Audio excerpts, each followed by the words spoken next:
I am the Tofu Golem. Please enjoy the video. You start by confirming eligibility. You must be an active government employee with a valid payroll or personnel number. Once confirmed, gather identity documents, passport, driver's license, or your official employee card because you'll need scans or photos. Make sure you have a secure email and a reachable phone for one-time passcodes. These are required for verification. Also note your department code or unit ID. It speeds the form. Now open the SSO registration portal to begin the application.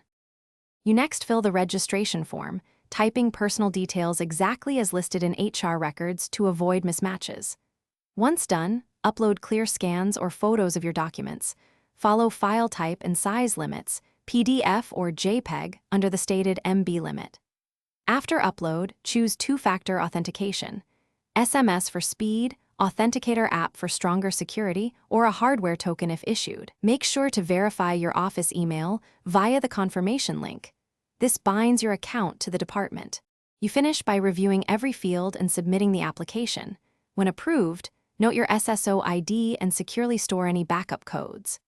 Once you have credentials, test login on a secure government workstation and register your device or browser to reduce future prompts. If the system flags a mismatch or denies access, don't panic. Record the error code.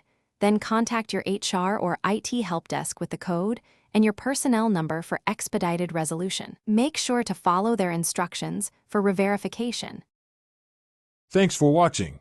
Consider subscribing if we helped you today.